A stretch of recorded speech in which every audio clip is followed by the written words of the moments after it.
মানে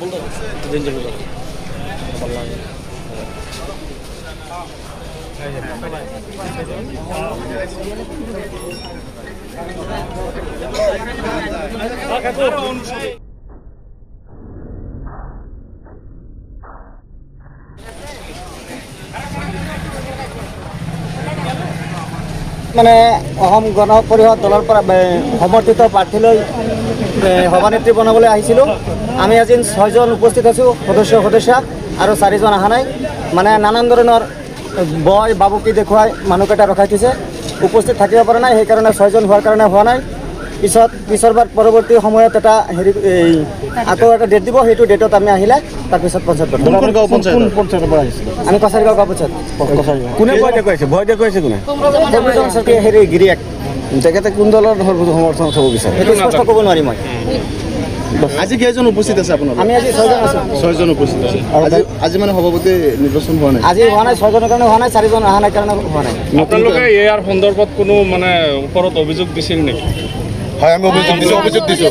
আমি আয়ুক্ত মহোদয়কো দিছিলোঁ আৰু আমাৰ নগাঁও ডিষ্ট্ৰিক্টৰ SP মহোদয়কো হেৰি দিছিলোঁ।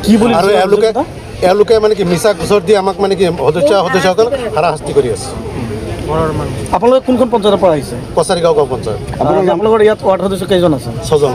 আপোনালোকে সমিতিখন গঠন কৰিব পৰা নাই? গঠন কৰিব পৰা নাই। আমি অসম গণ পৰিষদ দলৰ নেতৃত্বত আহিছিলোঁ, কিন্তু সেই 6জন বাকী আছে কাৰণে মিটিংটো পূৰণ হ'ব পৰা নাই। সেইকাৰণে হোৱা নাই। নেক্সট এটা তাৰিখ দিব, সেইমতে। কেইজন আজি উপস্থিত? আজি 6জন আছিল। 6জন আছে, মানে 4জন অহা নাই। 4জন অহা নাই। কি কাৰণে অহা নাই এওঁলোকে? এওঁলোকক কিবা হেৰি কৰি ৰাখি দিছে, কিবা বন্দী কৰি ৰাখিছে চাগে। কোনে? কমৰুজ্জামান চৰকাৰ। কি কাৰণত তেওঁলোকক বন্দী কৰিছে সেইটোতো ক'ব নোৱাৰি। ৰাখিছে মোৰ ওপৰত, নহ'লে এওঁলোক আহিলে হয়। সদস্যসকল আজি শপত গ্ৰহণ অনুষ্ঠান আহিব লাগিছিল বা আহিলে হয়, কিয় অহা নাই? সেইকাৰণে। কমৰুজ্জামান কি হয়? কমৰুজ্জামান এজনী সদস্যাৰ গিৰিয়েক হয়। পৰৱৰ্তী কোনো তাৰিখ দিছে নেকি আপোনালোকে? নাই, আমাক তাৰিখ দিয়া নাই। তাৰিখটো নেক্সট জনাব। 15 দিনৰ ভিতৰত দিব বুলি কৈছে। তেওঁৰ ওপৰতো কি গোচৰ দিছে নেকি? দিছোঁ গোচৰ দিছোঁ। কোন থানাত দিছে? জুৰিয়া থানা। কি বুলি গোচৰ দিছে? এনেকুৱা কৰি আছে যে আমাৰ ওপৰত হাৰাশাস্তি কৰি আছে। এজন মানুহক মানে কি মিছা কেছত ফচাই থৈ দিছে, এতিয়া জেলত আছে মানুহজন। আৰু কিয় তদন্ত কৰিছে নেকি? কৰি আছে, তদন্ত কৰি আছে। মানে ৱাৰ্ড সদস্যক দেখুৱাইছে? হয়, দেখুৱাইছে। মোৰ নামতে কেছ কৰিছে। আপোনাৰ নাম? মোৰ নাম আব্দুল মুবিন। কি বুলি কেছ কৰিছে? মই বোলে কাৰোবাৰ পৰা পইচা লৈছোঁ, মোক কি বুলি পইচা দিব? কোনো প্ৰমাণ নাই, কোনো ৰেকৰ্ডিং নাই। এনেই যদি কৈ দিয়ে যে আপোনাক পইচা দিলোঁ, এইটো কেছ হৈ যাব নেকি? কি সভাত জনাব? সেইটো মানে কি পঢ়া শুনা সঠিক তদন্ত কৰি যাতে উচিত বিচাৰটো হয়, সেইটো আহ্বান জনাব।